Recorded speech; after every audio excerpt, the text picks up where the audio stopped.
The Ministry of Health decided to extend the period of receiving the second dose of BioNTech Pfizer vaccine to 6 weeks from receiving the first dose. The ministry added in a statement that the 3 weeks period would remain for patients with chronic diseases and those who are over 60 years old. The statement continued that this amendment applies to everyone receiving the first dose of vaccine starting today, May the 3rd.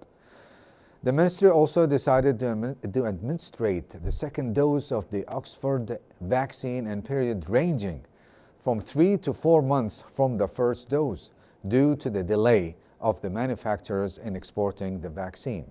For further information on this topic, Dr. Mohammed Seadan, public health specialist from Kuwait's Public Health Department.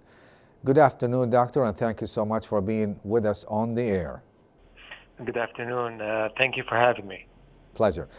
Would you tell us the period extension would hinder the continuation of the vaccination campaigns or not? No, we do not expect that the vaccination campaign would be hindered. As a matter of fact, we think that the vaccination campaign will be continuing. Individuals are still expected to receive their second doses. However, despite this slight strategy change, and especially those who are over 60 or who have higher risk are going to continue to have their doses on the right time, or even the shorter duration. What about the health point of view? How safe is extending the time period between the two doses? Would the recent time extension period impact the effectiveness of the vaccination or not? This delay is still within the normal time window that is allowed by the manufacturer. This has been implemented in many other countries, including the UK, Canada, and France. So the risk is expected to be very minimal, as we don't expect the immunity from the first dose to drop suddenly. It's going to take some time.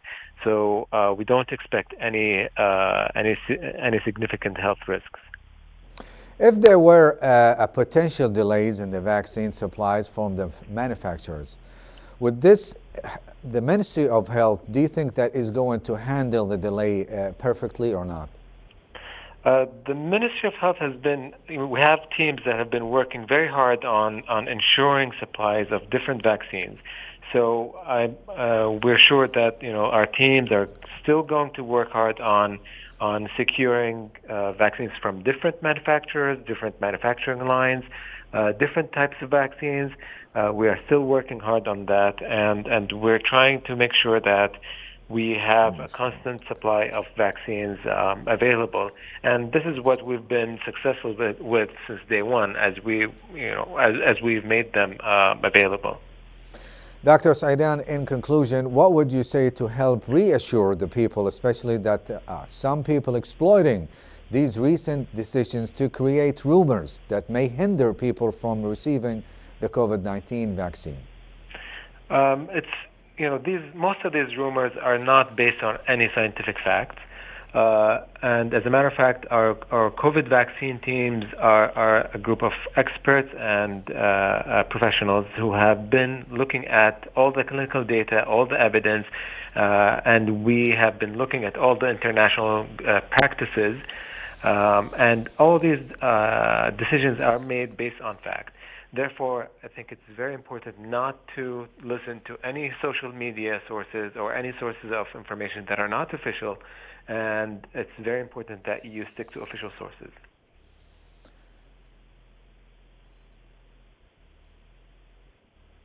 Dr. Seadan, thank you so much for being with us on the air. That was Dr. Seadan. He was the public health specialist from Kuwait's Public Health Department. Thank you so much, sir. Thank you very much. Thank you for having me.